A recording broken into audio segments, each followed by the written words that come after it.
Hello నమస్తే, welcome to reality check. ఒక కీలక పరిణామం చోటు చేసుకుంది బెంగళూరు సెంట్రల్గా. టీడీపీ అధినేత చంద్రబాబు నాయుడుతో కర్ణాటక ఉప ముఖ్యమంత్రి కాంగ్రెస్ పార్టీ కర్ణాటక అధ్యక్షుడు డీకే శివకుమార్ సమావేశమయ్యారు. ఇది యాక్సిడెంటల్గా జరిగిన సమావేశమా లేకపోతే ప్లాన్డ్ సమావేశమో తెలియదు, కానీ బెంగళూరు ఎయిర్పోర్ట్లో వాళ్ళిద్దరూ కలిసి మాట్లాడుకుంటున్న విజువల్స్ కనపడుతున్నాయి. ఈరోజు కుప్పంకి వెళ్ళడానికి ముందు బెంగళూరుకి వెళ్ళి బెంగళూరు నుంచి ఆయన కుప్పంకి వెళ్ళారు టీడీపీ అధినేత చంద్రబాబు నాయుడు గారు. అదే సమయంలో అక్కడికి వచ్చిన డీకే శివకుమార్ చంద్రబాబుని పక్కకు తీసుకెళ్లి మరీ ఆయనతో మంతనాలు చేయడం చూశాం. అయితే ఆంధ్రప్రదేశ్ రాజకీయాల్లోకి షర్మిల వస్తారు అంటూ వార్తలు వస్తున్న నేపథ్యంలో, షర్మిలతో డీకే శివకుమార్కు ఉన్న కార్డియల్ రిలేషన్ నేపథ్యంలో, షర్మిలకు రాజకీయ గురువుగా ఆయనే వ్యవహరిస్తున్నారు అంటూ వార్తలు వస్తున్న నేపథ్యంలో డీకే శివకుమార్ చంద్రబాబు నాయుడు సమావేశం కావడం ప్రాధాన్యత సంతరించుకుంది. ఈ సమావేశం వెనక ఉద్దేశాలు ఏమై ఉంటాయి, ఏం మాట్లాడుంటారు, ఏం జరగబోతుంది అనే అంశాలపైన మనతో మాట్లాడడానికి senior political analyst KS Prasad గారు మనతో పాటు లైవ్లో జాయిన్ అవుతున్నారు. ప్రసాద్ గారు నమస్తే, వెల్కమ్ టు ఇహా. నమస్తే అండి. ఇమీడియట్ రియాక్షన్ ఏంటి? ఆ విజువల్ కూడా పీసీఆర్ ప్లీజ్ ఆ విజువల్స్ ప్లే చేయండి. మా విజువల్ కూడా చూపిస్తాను మీకు. పెరటితో ఉన్న పెంకెట్టుకుని అడుక్కోవడం అంటే తెలుసా మీకు? పెరటితో ఉన్న పెంకెట్టుకుని అడుక్కోవడం అంటే తెలుసా? తెలియదు సార్. అంటే ఒక పెళ్లికి డైరెక్ట్గా బొట్టు పెట్టి, బాబు నువ్వు వాళ్ళ పెళ్లికి అతిథిగా రా అంటే, ఛస్ నేనేందుకు పెళ్లికి రావడం అని చెప్పి వెనక నుంచి వచ్చి, బాబు అంత కూర ఉంటే ఇస్తావా అన్నంలోకి అని అడుక్కోవడంతో సమానం అన్నమాట. నేను ఎందుకు చెప్తున్నానంటే, ఇవాళ ప్రత్యక్ష రాజకీయాల్లో ఐఎన్డీఏ కూటమి నుంచి కానీ ఎన్డీఏ కూటమి నుంచి కనీస పరిగణలోకి రాని తెలుగుదేశం ఇన్విటేషన్ లేదు కదా రెండు వైపు నుంచి. No, not even consideration. Humiliated అంటారు దీన్ని. ఈ హ్యూమిలియేషన్లో వీళ్ళు కేవలం జగన్మోహన్ రెడ్డి గారి కుటుంబం మీద, అంటే జస్ట్ శవాల మీద పేలాలు ఏరుకున్నట్టు ఏరుకుని బతుకుతున్నారు వీళ్ళు. ఆ బోగని ఛానల్ పెట్టుకుని పౌడర్ డబ్బా వాడుతారు. మీరు గమనించండి కావాలంటే. ఇక్కడ ఉన్న పరిణామాల్లో మనం చంద్రబాబు నాయుడు గారిని రాజకీయ చాణక్యుడు అపరమేధం అని మాట్లాడుతున్నాం కదా. మీరు ఒక్కసారి నిశ్చితంగా గమనిస్తే షర్మిల గారి స్ట్రాటజీ కర్ణాటకలో కాంగ్రెస్ గవర్నమెంట్ వస్తుందని 2 years before, much ahead of it. నా విశ్లేషణ చూడండి కావాలంటే, ఎస్ఎం కృష్ణ గారి అమ్మాయి ఫామ్ హౌస్లో they have a beautiful meeting. అప్పుడు డీకే శివకుమార్ గారు, ఆంధ్రప్రదేశ్ నుంచి అతిరేత మహారథులు అందరూ వెళ్ళారు, కాంగ్రెస్ నాయకులు, షర్మిల గారి సమక్షంలో. ఆంధ్రప్రదేశ్ కాంగ్రెస్ నాయకులు కూడా, నేను పేరు కూడా చెప్పగలను, మొహమ్మద్ రుద్రరాజు గారు కానీ కేవీపీ కానీ ఇలాంటి వాళ్ళు అందరి సమక్షంలో వాళ్ళ చాణక్యతనం ముందు వీళ్ళు ఎవరండి, వీళ్ళు ఏం చేస్తున్నారు ఈ తప్పేలా రాజకీయాలు ఇప్పుడే. ఇక్కడ మీకు ఒకటి గుర్తుంచుకోండి, జగన్మోహన్ రెడ్డి గారు ఒక ప్రభుత్వ స్థాపన ఏ విధంగా మారుతోంది, మారబోతుంది అన్న దగ్గర ఫస్ట్ మూవ్ డీకే శివకుమార్ గారు సక్సెస్ మాడ్యూల్లో కాంగ్రెస్ గవర్నమెంట్ స్థాపన. Second move, if you really look in to it, Sharmila గారు వైఎస్ఆర్ టీపీ పార్టీ పెట్టి కూడా ఎలక్షన్ ముందు ఆవిడ నిజంగా చెప్పాలంటే, మీరు మన ఇద్దరు తెలంగాణ వాళ్ళమే, ఈ ఎలక్షన్లు మన ఇద్దరం విశ్లేషిస్తూనే ఉన్నాం, కాంగ్రెస్ పార్టీలో 20-30 స్థానాల్లో ఎంత మెజారిటీతో సార్ గెలిచింది చెప్పండి.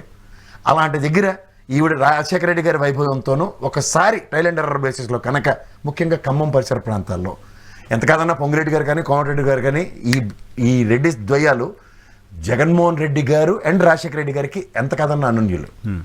వీళ్ళకి ఆ వైఎస్ఆర్టీపీ షర్మిలమ్మ గారు ఇచ్చిన కన్సిడరేషన్తో ఇవాళ కాంగ్రెస్ ప్రభుత్వ స్థాపన. సో ఈ ప్రాస్పెక్టివ్లో ఆయన నిన్న మీరు ఒక జీరో ఇంటర్వ్యూ చేశారు, అద్భుతమైన విశ్లేషణ అది, తెలుగుదేశం జీరో అన్న దాంట్లో. మీరు దాంట్లో కనుక ఆవిష్కరించుకుని చూసుకోగలిగితే 11 స్థానాలు ప్రభావితం చేస్తూ దేశంలో ఉన్న టాప్ 4 పార్టీస్లో రాజ్యసభను శాసించే స్థాయిలో ఉన్న వైఎస్ఆర్సీపీకి అయితే కాంగ్రెస్ ఆర్ బీజేపీకి ఇద్దరికీ అవసరమే ఉంది. ఆయన ఇద్దరు పార్టీకి సమాన దూరాన్ని పాటిస్తూ ఆయన రాజకీయ చతురత ప్రదర్శిస్తున్న దగ్గర వీళ్ళ అవకాశవాద రాజకీయాలు తెరలేపుకుంటూ ఇవాళ చంద్రబాబు నాయుడు గారు డీకే శివకుమార్ గారు చేస్తున్న ఒక విన్యాసాన్ని అభివర్ణిస్తే ఇది ఖచ్చితంగా పెరగటం పెంకెట్టుకున్నాడు. ఆ విజువల్ అట్లా పక్కకు తీసుకెళ్లి ఆయన డీకే శివకుమార్ గారే ఇనిషియేట్ తీసుకెళ్లి మాట్లాడుతున్నారు. ఏం మాట్లాడుంటారు? ఏమైనా మాట్లాడి ఉంటారు. వాళ్ళ పెద్దవాళ్ళు ఒప్పుకోవట్లే, కానీ నీ పరిస్థితి ఇలా అయిపోద్దని కల్లో కూడా ఊహించుండను. నీ స్థాయికి ఆఖరికి ఏంది ఎడితి పడితే శరీరాల కుటుంబాల మీద పడి ఎడుతున్నావు, ఇప్పటికైనా మార్చుకొని పక్క తీసుకెళ్ళి దుర్మార్గంగా మాట్లాడుతున్నారు. లేకపోతే ఇప్పుడు మీకు ఒకటి గుర్తుంచుకోండి, డీకే శివకుమార్ గారు ఇక్కడ మీకు డీకే శివకుమార్ గారు ఇక్కడ పవన్ కళ్యాణ్ ఉన్నాడు. పవన్ కళ్యాణ్ ఎన్డీఏలో చేర్చడానికి ఇండైరెక్ట్ తనక రాయబారం రాజకీయాలు చేస్తుంటే డీకే శివకుమార్ అలా రాజకీయాలు చేయడానికి ఏమైనా ఉపయోగపడతారా? డీకే కాంగ్రెస్లోకి తీసుకునే ఆలోచనలో కాంగ్రెస్ పార్టీ ఉందా? సరే, వీళ్ళు ఎవరండి అసలు? నేను మళ్ళీ మీకు చెప్తున్నాను, అక్కడ అమిత్ షా గారికి, నరేంద్ర మోడీ గారికి లాంటి వ్యక్తులకే, నడ్డా గారి లాంటి స్థాయి కలిగిన వ్యక్తులకే they doesn't bother about Telugu Desam Chandrababu Naidu అన్న దగ్గర ఈ పవన్ కళ్యాణ్ లాంటి మీద చూడండి కొన ప్రాణంలో తులసి నీళ్ళు పోసిన మీద ఆశ పెట్టుకున్నట్టుగా ఉంది. అది బీజేపీని టీడీపీ పట్టించుకోవట్లేదు. కాంగ్రెస్ కూడా కన్సిడర్ చేయలేదు, బీజేపీని టీడీపీ పట్టించుకోవట్లేదు. అలా కాదు, కానీ ఇంకో మాట, సరే బీజేపీని కూటమిలో తెచ్చుకోవాలని ఆలోచన టీడీపీ చేయట్లేదు. వాళ్ళు టీడీపీ కొంతమంది నాయకులు మాట్లాడే మాట ముందోట వాళ్ళని గెలిచాడో మన వీళ్ళ నాయకత్వాలు 42,000 బట్టి ఏం లక్షలు భరిస్తున్నాం కానీ వీళ్ళకి నాయకత్వ పట్టుత్వాలు ఇవన్నీ బాగా తెలుసు కానీ సార్. ఇప్పుడు మీకు ఒక విషయం మీకు చెప్తా. ఇక్కడ ఏంటంటే 2 పడవల ప్రయాణం, ఈ దిక్సూచి లేని ప్రయాణం గురించి తెలుసు కానీ 2 పడవల ప్రయాణం తెలంగాణ లాంటి ప్రాంతంలో పుట్టి మునిగిపోయిన తర్వాత కూడా ఇంకా అవగతం కాకపోతే ఇలాంటి చాలా కఠోర రాజకీయాలు ఉంటాయి. మీకు ఇవాళ నేను మళ్ళీ చెప్తున్నాను సార్, ఒక మాట చెప్తున్నా. కాంగ్రెస్ పార్టీ అనే మనోభావాలకి ఆమాడ దూరంలో ఉన్న BJP and in the same scenario Pawan Kalyan కూడా ఎట్టి పరిస్థితులు ఎలా ఉన్న సిచ్యువేషన్ మనకు తెలుసు. ఇక్కడ ఇలాంటి సైంధవ రాజకీయాలకి తెరలేపుతుంటే పవన్ కళ్యాణ్ లాంటి వ్యక్తికి ఫ్రిక్షన్ క్రియేట్ చేయడమే కదా ఇండైరెక్ట్ వే ఆఫ్. కాదు, నేనేమనుకున్నా అంటే షర్మిల గారిని తెలంగాణలో పాపం కంటెస్ట్ చేయించాలనుకున్నారు శివకుమార్ గారు, ఆమెకు రాజ్యసభ ఇప్పించాలో వాట్ ఎవర్ ఇట్ ఈస్, ఆమె పట్ల డికే శివకుమార్ గారి కన్సర్న్ ఉంది. No no no no no sir, మీకు షర్మిల గారి పట్ల కన్సర్న్ ఉంటుంది సార్. కాంగ్రెస్ పార్టీ ఒక వసుదేక కుటుంబం లాంటిది సార్. కష్టమో నిష్ఠూరం. మొన్న రీసెంట్ పాస్ట్ లో వాళ్ళు ఇచ్చిన పిలుపు చూసారా, పాత వాళ్ళు మళ్ళీ పునరుత్తేజం తెచ్చుకుని కాంగ్రెస్ పార్టీకి వస్తే we are nothing of that water అనే విషయం ఉన్న దగ్గర ఇలాంటి వ్యక్తుల మధ్యలో ఇది సైంధవ రాజకీయాలు ఏంటి? షర్మిల గారు అనే ప్రాస్పెక్టివ్ కనుక కాంగ్రెస్ పార్టీ నుంచి వస్తే ఆటోమేటిక్ గా డీకే శివకుమార్ గారు వాళ్ళ పార్టీ మనిషి అయిపోతారు కదా. ఆబ్వియస్ గా ఇప్పుడు వాళ్ళు ఎంత కాదన్నా సామ్రాజ్యాలు స్థాపించుకున్న జగన్మోహన్ రెడ్డి గారి కుటుంబం సార్. ఇవాళ ఆయన ముఖ్యమంత్రిగా ఆంధ్రప్రదేశ్ రాజకీయాలు శాసిస్తున్నారు. ఇక్కడ ఆంధ్రప్రదేశ్లోనూ విభజితమైన తెలంగాణలోను కర్ణాటకలోను వాళ్ళకున్న ఆస్తులు పరిరక్షించుకునేది ఎవరు? రాజకీయ చతురత వాడకుండా వీళ్ళే చిన్నపిల్లల రాజకీయాలు చేసుకుని ఈ చిన్నపిల్లలతో to protect the properties political game ఆడుతుంది. ఎస్ ఆబ్వియస్ గా ఇప్పుడు మనకి దేశంలో బీజేపీ కాకపోతే కాంగ్రెసే కదా, ఇంకేమైనా దిక్కేడిచిందా? కమ్యూనిస్ట్ పార్టీలు ఎప్పుడో చచ్చిపోయారు కదా, మూత ఎలా మనపు ఏం చచ్చిపోలేదులేండి. ఏం బతుకున్నారు మాకు తెలుసు కదా. కర్ణాటక కేరళలో తప్ప ఇంకెక్కడ కనుమరుగైపోయిన సిచ్యువేషన్ లో వీళ్ళు ఇక్కడ జాతీయ స్థాయిలో శాసించేంత స్థాయి అంటే మళ్ళీ ఒకవేళ హైపోథికల్ ఈక్వేషన్స్ లో కోయిలేషన్ గవర్నమెంట్లే కదా. అయితే బీజేపీకి లేదా కాంగ్రెస్కో కోయిలేషన్ గవర్నమెంట్ల కింద అవుతున్న తరుణంలో ప్రతి పార్టీ యొక్క ఆచ్ఛేదన కావాలి. లేదా అలా బీపీ సింగిల్ అవడం తీసుమార్కన్న దేశ రాజకీయాలను మలుపు తిప్పేద్దామన్నా వాళ్ళు కూడా కోయిలేషన్ గవర్నమెంట్లే కదా. నాకు ఇక్కడ ఇప్పుడు షర్మిల గారు వస్తున్నారా, ఆంధ్రప్రదేశ్కి వస్తున్నారా, పంపిస్తున్నారా? వినండి, పంపిస్తున్నారా? పౌడర్ డబ్బు చెప్పైతే వెళ్ళిపోతే నవ్వుతారు సార్. పంపిస్తున్నారా అని చంద్రబాబు నాయుడు గారు అడిగి ఉండొచ్చు. అవును, వస్తే ఎలా ఉంటుందని శివకుమార్ గారు ఈయన సలహా అడిగి ఉండొచ్చు. ఈ డిస్కషన్ జరగడానికి పాసిబిలిటీ ఉందిగా. నాకు అలాంటి అంత సీన్ ఉండదు సార్. ఈయన కూడా దిక్కులేదు కానీ ఇంకా షర్మిల గారి గురించి మాట్లాడుకునే అంత ఇదంటే నవ్వుతారు, ఎవరన్నా నవ్విపోతారు. చంద్రబాబు నాయుడు గారు వాళ్ళిద్దరు కలిసి అక్కడ ఉన్నప్పుడు యానిమల్ సినిమా బాగుందా, సలార్లో ఫైట్లు బాగున్నాయి అని మాట్లాడుకోరుగా. ఇంకా అంతకని ఇంకేముంటుంది? రాజకీయాలు తప్ప ఇంకేం మాట్లాడరుగా. నాకేమైనా ఛాన్స్ రాజకీయాలు మాట్లాడితే ఆంధ్రప్రదేశ్ రాజకీయాలు తప్ప ఇంకేం మాట్లాడడానికి ఛాన్స్ ఉంటుంది. ఇప్పుడు అవసరం అది. ఆల్రెడీ బిక్కుబిక్కులాడుకునే బీజేపీ ప్రసారం కోసం కింద మీద పడితే ఎప్పలు పడి చేస్తున్నారు. ఈ మూమెంట్లో ఇప్పుడు కాంగ్రెస్కి రాఫెల్ డీల్ ఇదే దరిద్రం కదా. ఈ బొమ్మ కానీ బీజేపీ చూసిందంటే ఈ బొమ్మ కానీ బొమ్మ తెరపడిపోతుంది. అది రాఫెల్ డీల్ ఇలాంటి కోత్యాచలు వేయబట్టి ఇన్ని చెప్పలు పడుతున్నారు ఇప్పుడు. ఆ సగం కోటి సుజనా చౌదరి, సీఎం రమేష్ నమ్ముకుని చంద్రబాబు నాయుడు గారి ఇనిషియేషన్ కాదు చూడండి మీరు. ఆయన పల్లె కొట్టుకోవడానికి ఒకసారి నరేంద్ర మోడీ చెయ్యి గుంజుకొని కుర్చీలో కూర్చోబెట్టినప్పుడు ఒప్పుకున్నాడేంటే. మరి ఇదైతే ఇష్టమైతే ఇంగువతో సమానం అన్న రాజకీయాలు అయితే నాకు ప్లీజ్. హలో చెప్పండి మేడం, నేను లైవ్లో ఉన్నాను. చెప్పండి, ఏమైనా విషయం ఉందా? రైట్. సో అయితే మీటింగ్ సారాంశం ఏంటి? ఒక 2-3 లైన్లు చెప్పండి, అంటే క్లోజ్ చేద్దాం. ఇందులో సారాంశం ఏం లేదండి. ఏమై ఉండొచ్చు, సారాంశం నిజంగా ఉన్నది రేపు వ్యూహం సినిమా రిలీజ్ మీద సారాంశం ఉంది. దాంట్లో సారాంశం ఇంకా రాలేదుగా వర్మ గారిది. ఎందుకు రా సార్? వాళ్ళు ఇచ్చి జడ్జిమెంట్ ఎలా ఉండబోతుందంటే అర్ధరాత్రి వాడికి నిద్ర లేచి వెళ్ళి క్వాష్ పిటిషన్లు అటువి వీళ్ళకి అలవాటు అయిపోయింది కదా ఈ మధ్యన.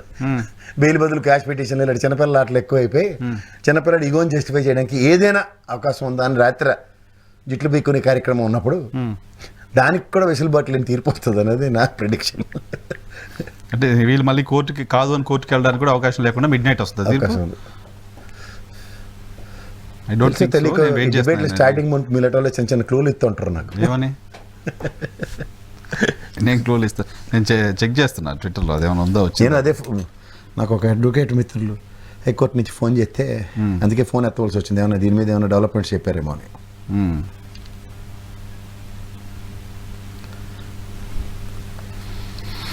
సో అది కథ. అయితే ఈ వీడియో ఇప్పుడు మోస్ట్ ట్రెండింగ్ వీడియో అయిపోయింది. చంద్రబాబు నాయుడు గారు డీకే శివకుమార్ కలిసిన వీడియో. సో దానికి కన్సిడరేషన్ ఇవ్వాల్సిన అవసరం లేదు, పట్టించుకోవాల్సిన అవసరం లేదు అనేది మీ పాయింట్. వర్మ గారి సినిమాకి సంబంధించి రేపు ఆగిపోతే ఏంటి ఇప్పుడు ఆయన పరిస్థితి? మళ్ళీ రిలీజ్ ఇంకో డేట్ రిలీజ్ నెక్స్ట్ శుక్రవారం ఉంది. శుక్రవారం లాగో కదా, మళ్ళీ శుక్రవారం రిలీజ్ చేస్తుంది. రిలీజ్ డేట్ అయితే ఎవడో ఆపలేడు, సినిమా పక్కా ఇన్వర్టబుల్, లేదంటే ఓటీపీకి పోతాడు ఆయన. ఓటీటీ కూడా వెళ్ళొద్దని ఇప్పుడు లోకేష్ గారు వేసిన పిటిషన్లో ఓటీటీలో కూడా రిలీజ్ చేసి సినిమాలు కూడా తీయొద్దని పిటిషన్ ఏమని ప్రపంచంలో అందరినీ. కాదు సార్, నిజంగానే వర్మ గారు టాపిక్ తెచ్చిన నాకు గుర్తు మాట్లాడదాం అనుకున్నాను, మర్చిపోయాను. ఇప్పుడు కిస్సా కుర్చీ కానీ ఒక సినిమా వచ్చింది, మీకు ఐడియా ఉంటుంది బహుశా, నేను పిల్లలు నేను పుట్టలేదు అప్పటికి, కానీ ఇది ఎమర్జెన్సీ టైంలో ఇందిరాగాంధీకి వ్యతిరేకంగా వచ్చిందంట. ఆ సినిమాని అప్పుడు ఆపేస్తే తర్వాత జనతా గవర్నమెంట్ వచ్చిన తర్వాత, ఇందిరాగాంధీ గారు ఆ సినిమాని ఆపేస్తే జనతా గవర్నమెంట్ వచ్చిన తర్వాత సినిమా రిలీజ్ అయిందంట. ఆ తర్వాత ఎన్టీ రామారావు పైన ఎన్ని సినిమాలు వచ్చాయి? మండలాధీశుడు, గండికోట రహస్యము, ఇంకేదో ఇటువంటి చాలా వచ్చాయి కదా. డైరెక్ట్ ఎన్టీ రామారావు గారు బొమ్మ పెట్టి ఆయన ఫోటో పెట్టి, అంటే ఆయన అవతారమే పృథ్వీరాజ్ గారు యాక్ట్ చేసినట్టున్నారు దాంట్లో. కృష్ణ గారు కూడా తీశారు, కృష్ణ గారు కూడా తీశారు. సార్ ఒకటి గుర్తుంచుకోండి, అంటే ఇన్ని సినిమా దయించి ఇందిరాగాంధీ గారు రామారావు గారితో మాత్రం ఈ లోకేష్ లాంటి వ్యక్తిని పోల్చకండి సార్. లేదు నాకు మా తాతయ్య నోరు వచ్చిందని ఏదో మాట్లాడితేనే నాకు చెవులు గురిలోంచి రక్తం వచ్చింది. అంత బహుభాష అన్నదానికన్నా తెలుగు భాష మీద అనర్గళమైన పట్టున్న మహనీయుడైన భాషకి వీడియో చేద్దాం అనుకున్నాను. నాకు ఇప్పుడు పొలిటీషియన్స్ పైన సినిమాలు తీయటం అనేది కొత్త కాదు, వాళ్ళపైన సర్కాస్టిక్ గా సినిమాలు తీయటం అనేది దశాబ్దాలుగా ఉంది. ఇప్పుడు వీళ్ళకి ఎందుకు డౌట్ వస్తుంది అనేది పాయింట్ నెంబర్ 1. నిజాలు. పాయింట్ నెంబర్ 2 ఏంటంటే పాయింట్ నెంబర్ 2 నిజాలు బయటకు వస్తాయని భయం. ఇప్పుడు మీకు కాంటెంపరీ రాజకీయాలు నడుస్తున్నప్పుడు వాస్తవ పరిస్థితి నిజమని ఎందుకు అనుకోలే? ఇప్పుడు మండలాధీశుడు తీశారండి, దాంట్లో కొన్ని చూపించిన నిజాలను జనాలు నమ్మారా? ఆయన చూపించిన ఆయన పాయింట్ ఆఫ్ వ్యూలో నిజాలు. నేను అంటుంది ఆ తర్వాత ఎన్టీ రామారావు గారు మళ్ళీ గెలిచారు, పవర్ లో కూడా వచ్చారు కదా. చెప్తుంది అదే సార్. ఇప్పుడు అన్వయించుకునే దానికి ఇప్పుడు ఒక అంత భయపడిపోయి అంత చేయాల్సిన అవసరం అలా రామారావు గారు అందుకే ఆయనకి కాంగ్రెస్ పార్టీ లాంటి పార్టీని ఎదిరించిన గొప్ప వ్యక్తి అయిన, తెలుగు జాతి పరిరక్షకుడైన, తెలుగు వాడిని గర్వంగా మేసమే చేసుకుని పరిస్థితి ఇచ్చిన వ్యక్తి. అటువంటి హిస్టరీ, ఆయన ప్రత్యక్ష రాజకీయాలు, అటువంటి హిస్టరీ సినిమాలు పొలిటీషియన్స్ పైన సినిమాలు తీయడం హిస్టరీ ఇండియాలో ఉంది, రైట్? వర్మ గారికి పర్టికులర్ గా సర్కార్ తీశారు, రక్త చరిత్ర తీశారు, తెలుగులో ఇంకా బెజవాడ సినిమా తీశారు, లక్ష్మీ సెంటియా తీశారు. ఇన్ని సినిమాలు తీసిన చరిత్ర ఉంది ఆయనకి. సో ఆయన అటువంటి సినిమాలు తీస్తూనే ఉన్నారు. పర్టికులర్ ఇప్పుడు ఈ పర్టికులర్ సినిమా పైన ఇంతెందుకు రాద్ధాంతం చేస్తున్నారు అని నేను అదే చెప్తున్నాను సార్. ఫ్రస్ట్రేషన్ అన్నది ఎవరిని ఆపలేదు. ఇప్పుడు మీకు ప్రతి నిమిషం ప్రతి అంశం తాడు పావుగా గరుస్తున్నట్టుగా వస్తున్నప్పుడు ఆ పర్యవసనాలని ఎదుర్కొనే సామర్థ్యం లేని వాళ్ళు, రామారావు గారు ఉన్నారు అనుకోండి, ఆయన నేను ప్రజల కోసం సమాజమైన దేవాలయం అనుకుని వచ్చిన మహనీయుడు ఆయన. సో అలాంటి వ్యక్తి ముందు వీళ్ళెవరు? స్వార్థ రాజకీయాలు. మా నాన్న జైల్లోకి వెళ్ళిపోయాడు కాబట్టి ఢిల్లీలో కూర్చుని ఈ పకోడి కానీ ప్రశాంత్ కిషోర్ కానీ తెచ్చానే పనికి మాల చెత్త మీద ఎంఫసైజ్ చేసే వ్యక్తులు. ఎన్టీ రామారావు గారి గురించి మీరు చెప్తుంటే ఇంతకుముందు బాలు గారు, మన ఎడిటర్ బాలు గారితో మాట్లాడితే చెప్తున్నారు, కృష్ణ గారు చాలా నెగిటివ్ సినిమాలు తీశారు కదా ఎన్టీ రామారావు గురించి. ఒక్క రోజు కూడా ఒక్క మాట కూడా కృష్ణ గారు అనలేదంట. పైన ముఖ్యమంత్రిగా ఉన్నారు, ఉండి ఎక్కడైనా కలిస్తే కూడా అన్నీ అయిపోయినాయి, ఇంకా నా గురించి తీయాల్సిన సినిమాలు ఏమైనా ఉన్నాయని అడిగేవారు ఎన్టీ రామారావు గారు. ఇప్పుడు ఒక వ్యక్తి సార్, వ్యక్తిత్వం అన్నది ప్రతి ఒక్కరికి ఇన్హెరెంట్గా ఉంటుంది సార్. వ్యక్తిత్వాన్ని అవతల వాళ్ళు ఎవరు క్వశ్చన్ చేయలేరు. Maybe right or maybe wrong. ఇప్పుడు వీరప్పన్ లాంటి సినిమాలు తీశారు, వాడి క్యారెక్టర్ అదే. దాని మీద నువ్వు ఊహించుకుని వీరప్పనికి ఏంటి అవమానం జరిగిందని వాడు సంఘాలు పెట్టి మాట్లాడారు అనుకుంటే బుర్రతక్కుతనం అవుద్ది. అలాగే ఇప్పుడు రామారావు గారు అనే వ్యక్తి యొక్క సినిమాకి సంబంధించిన అంశంలో లక్ష్మీ పార్వతి ప్రాస్పెక్ట్లో తీసాడు ఆయన. అదే ప్రాస్పెక్ట్ లక్ష్మీ పార్వతి ఇవాళ మీరు ఆయనకి భారతరత్న రాకుండా నిర్వహించడానికి కూడా వెనకాడట్లే, ఎందుకంటే ఆవిడ చేతుల మీద తీసుకోవాలని. మీ దిక్కుమలకు బుద్ధి తక్కువతనంలో మహనీయుడికి రావాల్సిన గౌరవం దక్కనప్పుడు అంటే కుటుంబం సమాజానికి సమాజం చెప్పే దమ్ము ధైర్యం లేదు. కానీ ఒక వ్యక్తి ఎవరు ఎన్టీ రామారావు సినిమా తీస్తే కూడా ఆయనకి ఏం కాలేదు, ఆయన క్యారెక్టర్ ఏం కాలేదు, ఆయన ఫీల్ అవ్వలేదు. బట్ ఎన్టీ రామారావు బ్రతికుండగానే ఆయన క్యారెక్టర్ని అసాసినేషన్ చేసే రాతలు పేపర్లు రాసాయి. మీకు ఇష్టమైతే ఇంగుతో సమానం ఉంది, పేపర్లు రాసాయి. ఆ పేపర్లు ఆ మీడియా ఇప్పుడు ఏమంటుందంటే వర్మ గారు డాక్టర్ సుధాకర్ మీద సినిమా తీయొచ్చు కదా, ఇంకో పలానా తీయొచ్చు కదా. మురళీమోహన్ రాఘవేంద్ర అచ్చని పచ్చపూసల సినిమాలు తీసారేటే. రాఘవేంద్ర గారి సినిమాలు మీరు ఎప్పుడు చూడలేదా సార్? అయ్యే రామ్ గోపాల్ వర్మకి వస్తే ఇక్కడ ఒక కంపారిజన్, రాఘవేంద్రకి వస్తే ఒక కంపారిజన్ ఇస్తారు రేటే. తీసుకోండి సార్ సినిమాలు. వీళ్ళు తెలుగుదేశం పార్టీ పంచన పడి ఎడుతున్నారు కదా, సినిమాలు తీమనండి. అప్పుడంగా ఆస్తులు సంపాదించుకుని ఏడిస్తారు కదా, నిన్న కూడా అదే చెప్పారు, ఇప్పుడు కూడా అదే చెప్తున్నా. వీళ్ళు తీమనండి ఆ సినిమాల మీద ప్రజల ఆకర్షణ, దాని మీద వికర్షణ, లేకపోతే చెప్పడమో సమాధానం చెప్తారు. అలాడవడో సానుభూతి పరుడు తీసాడు ఆర్మీ పడి ఆడకపోతే ఈ ఏడుపులు ఏడవమనండి. వర్మ ఏం సినిమాలు తీయాలో ఆ మీడియా చెప్పగలుగుతున్నప్పుడు ఆ మీడియాలో ఏం వార్తలు రావాలి ఎవరు అడుగుకోవాలి? 4.5 ఏళ్లలో జర్నలిస్టులు బయటకు వచ్చి తోలు తీసేయాలి. 4.5 ఏళ్లలో ఇలా మొక్కలు మళ్ళీ సంగీబాబు ఇంకో పోకొడి ఛానల్ ఒక్క 4.5 ఏళ్ళలో ఒక్కటంటే ఒక్క అక్షరం ఆంధ్రప్రదేశ్ ప్రభుత్వం గురించి పాజిటివ్గా రాసి ఉంటారా? పాజిటివ్గా ఒక్కర్లా రాయరండి. కుల భజన ఎంతసేపు వీళ్ళుంటేనే అన్ని చేసేస్తారు. మీరు చేయనప్పుడు వర్మ ఎటువంటి సినిమాలు తీయాలని మీరు ఎలా డిక్టేట్ చేయగలరు అనేది పాయింట్. ఇప్పుడు స్వీయ నియంత్రణ, జర్నలిజం విలువలు పరిరక్షించడం అన్న దగ్గర వాటికి ఎప్పుడో తిలోదకాలు ఇచ్చారు. ఆ తిలోదకాలు ఇచ్చేసిన తర్వాత ఇప్పుడు జరుగుతున్న పరిణామాలు ఏంటంటే వీళ్ళ యొక్క చెప్పిందే శాసనం. ఇప్పుడు మీకు మన ఎంప్లాయీస్ ఉంటారు, ఎన్జిఓస్ స్టేషన్, వాళ్ళు ఏంటి చెప్తారు, ప్రభుత్వాలు మార్చేస్తాం. అలాగే ఈ పేపర్లతో వాళ్ళ చంద్రబాబు నాయుడు రామారావు అనే అమాయకుడిని చేసే ముసలాయిని వీళ్ళు ఇష్టం వచ్చినట్టు దిక్కుమాల రాజకీయాలకి తెరలేపిన తర్వాత ఆ తర్వాత వాళ్ళ చరిత్ర ఎలా తిరగరాయబడుతుందో చూసుకోమనండి. నేను మీరే చెప్పినట్టు కూడా నాకు ఈ జోనల్ సిస్టంలో ఏడ ఏం జరుగుతుందో తెలియకుండా ఎవరికీ అర్థం కాని నిస్సహాయ స్థితి రాతలు రాస్తూ అక్కడ మాట్లాడి మాటలకి మనకి పొంతం లేని విషయాల్లో అడ్వాంటేజ్ క్రియేట్ చేయడానికి ట్రై చేస్తున్నారు. అది వర్మ గారి పేరు నేను సపరేట్గా ఈ జోన్ల పైన ఒక వీడియో చేద్దాం అనుకుంటే మిస్ అయ్యారు, మీతో డిస్కస్ చేశాను. చాలా ఇష్యూస్ ఉన్నాయి. అప్పుడంటే ఎన్టీ రామారావు గారు యాక్సెప్ట్ చేశారు, ఇప్పుడు ఎందుకు చేయలేకపోతున్నారు? వర్మ గారు ఎటువంటి సినిమాలు చాలా తీశారు, ఇప్పుడు వీటి మీద ఎందుకు కంప్లైంట్ చేస్తున్నారు? ప్లస్ వర్మ గారు ఏ సినిమాలు తీయాలో పక్క నుండి ఎవరో ఎజెండా ఎలా చేస్తారు, ఆ ఎజెండా ఫిక్స్ చేస్తున్న వాళ్ళు రోజు ఫిక్స్ చేస్తున్న ఎజెండా ఏంటి, ఎవరి కోసం చేస్తున్నారు, ఇవన్నీ జనాలు ఆలోచించరా సార్? జనాలకు తెలీదా? ఎందుకు తెలియదండి జనాలకి? రాజీవ్ సినిమా ఫస్ట్ టైం బొడ్డు కోసి అడ్డాల్లో కూర్చోబెట్టి సినిమా తీసాడు ఆయన. He has proven track, he's been taking movies from years together. చెత్త తీస్తున్నాడు, చెదారం తీస్తున్నాడు, మంచి సినిమాలు తీస్తున్నాడు. రామ్ గోపాల్ వర్మ తల తీసేయాలి అనే అంత ఫ్రస్ట్రేషన్ ఎందుకు వస్తుంది నాకు అర్థం కాదు. చేతకాక చేతకానుడికి పౌరుషం ఎక్కువ అంటారు చూడండి. అదే నాకు బిఆర్ నాయుడు గారి పైన గౌరవం ఉంది, గౌరవం మీరు ఇచ్చుకోండి. ఇప్పుడు ఆయన పొరపాటున కొలుకుపూడి శ్రీనివాస్ గారు ఎమోషన్లో ఉన్నారో, లేకపోతే ఆయన తట్టుకోలేని కోపంలో ఉన్నారో, ఇప్పటికీ అదే కోపంలో ఉన్నారో, దాన్ని తీసుకోలేదు వెనక్కి అనుకుంటున్నారో అనుకుందాం. ఓ ఛానల్గా, రెస్పెక్టెడ్ ఛానల్గా, రెస్పాన్సిబుల్ ఛానల్గా ఆ వీడియోని ఛానల్లో అప్లోడ్ చేసి దాన్ని ప్రమోట్ చేసుకోవాల్సిన అవసరం ఎందుకుంటుంది? అంటే ఆ వీడియోని తీసేసి ఉండొచ్చు కదా. ఆయన మాట్లాడారు, పొరపాటున మాట్లాడారు, లేకపోతే మంచిది కాదు అనుకున్నప్పుడు ఛానల్ దాన్ని తీసేసి అంటారు. ఇప్పుడు డైలీ సీరియల్ ఎపిసోడ్లో అత్తగారేమో కొడుకునే చంపేసిన సీరియల్ చూపిస్తుంటుంది కోడల ప్రాస్పెక్టులో. అది తీసేయచ్చు కదా, కొడుకుని అయితే చంపుద్దా అన్న కోణం ఎవరు చూడకుండా అలాగే సీన్లు ఎలా రిపీట్ చేస్తారు. ఈ ఛానల్లో కూడా అదే స్క్రిప్టెడ్ ప్రోగ్రామ్స్ డిజైన్ చేసి డెరైవ్ అవుతున్నప్పుడు అలాగే ఉంటాయి. వాటికి మీరు ప్రాధాన్యత ఇస్తారు రమేకంగా.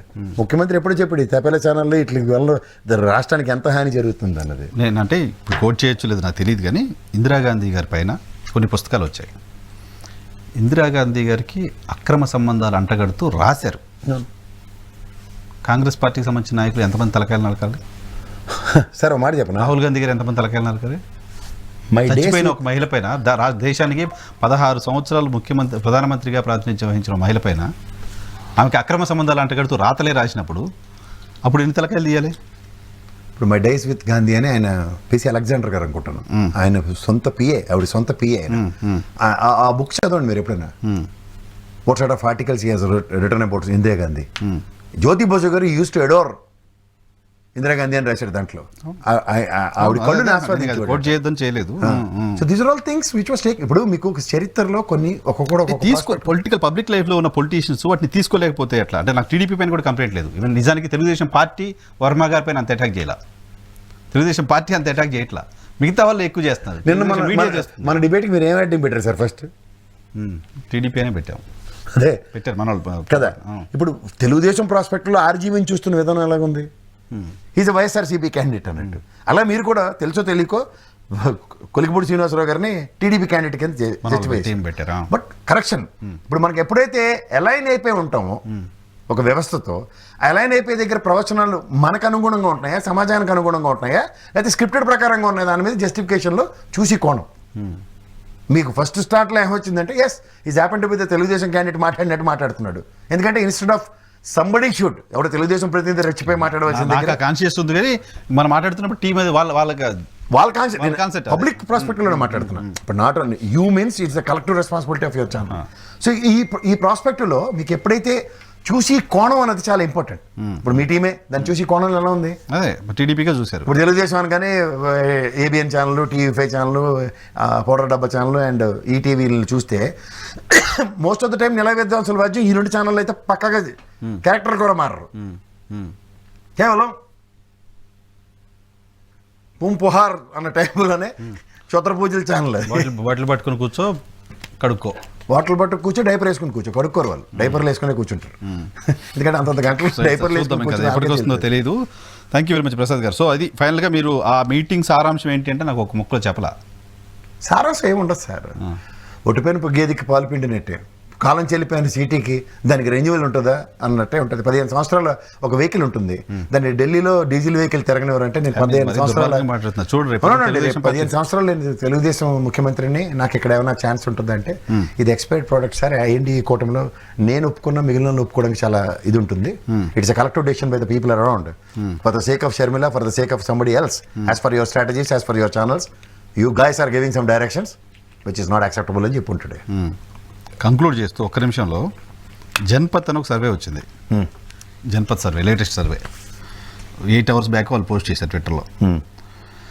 వైఎస్ఆర్ కాంగ్రెస్ పార్టీకి 116 నుంచి 118 స్థానాలంట. తెలుగుదేశం జనసేన కూటమికి 46 నుంచి 48 స్థానాలంట. పెరిగినట్టే తెలుగుదేశం 23 నుంచి 15 సంవత్సరాలు అయిపోయింది, పార్టీ లేదంటారు. 20 ఒకసారి అధికార పార్టీ పడిపోవడం స్టార్ట్ అవుతే అది 115 దగ్గర 5 ఏళ్ళు అయితే గట్టిగా ఉంటారు కదా. ఈ సర్వే జన్పత్ గెలిచిన 46 మందిలో ఎంతమంది ఎలకడకి వెళ్ళారు ఉంటారు. జన్పత్ వాళ్ళు తెలంగాణ ఎలక్షన్కి ముందు కూడా ఇచ్చిన సర్వే ఏంటంటే కాంగ్రెస్కి 61 నుంచి 63 అని, బీఆర్ఎస్కి 45 నుంచి 47 అని, బీజేపీకి 4 నుంచి 5 అని, ఎంఐఎంకి 6 నుంచి 7 అని. సో తెలంగాణ ఎలక్షన్ టైంలో ఆల్మోస్ట్ 64 కాంగ్రెస్కి వచ్చాయి, 63 చెప్పారు వీళ్ళు. సో ఇప్పుడు ఇక్కడ వైఎస్ఆర్ కాంగ్రెస్ పార్టీకి 115 స్థానాలు వస్తాయని చెప్తున్నారు. వస్తాయి, నేను కూడా చెప్తున్నాను కదా. 120, 130 మధ్యలో వాళ్ళు ఉన్నారు.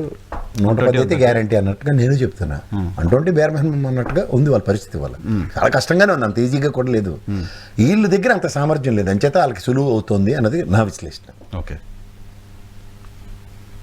They are eligible to lose power, these people are not capable to get power.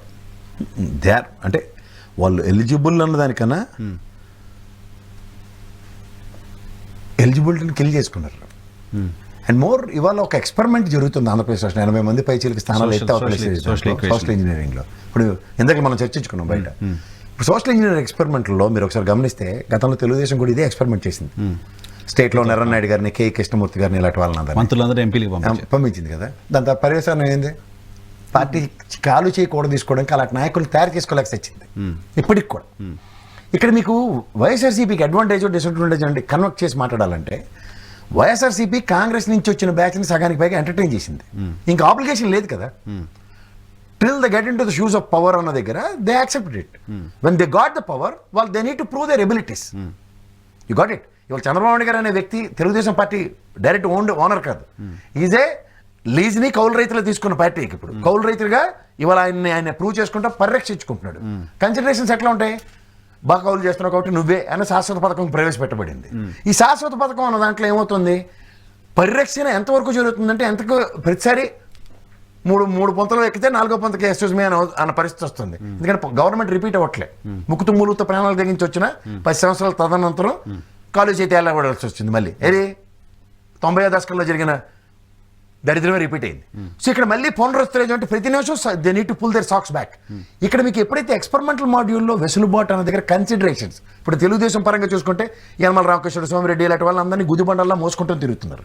But where అక్కడ కాంగ్రెస్ నుంచి వచ్చిన ఎంటర్టైన్మెంట్ ఛానల్ ఈ రోజు ఎంతమందికి సీట్ చిరిగిపోతుంది అన్న దగ్గర పెద్దిరెడ్డి గారు లాంటి వ్యక్తికే కన్సిడరేషన్స్ లేవు కనబడుతున్నాయి. చూడాలి ఒక టీం, కొత్త టీం ఎక్స్పెరిమెంటల్ మాడ్యూల్లో ఒక పాలిటిక్స్ లో ఒక ఎరాకి ఫుల్ స్టాప్ పెడుతున్నప్పుడు కొత్త సక్సెస్ కి ఎలా ఉంటుంది అన్నది ఆనే రిస్క్ తీసుకుంటున్నట్టే కదా.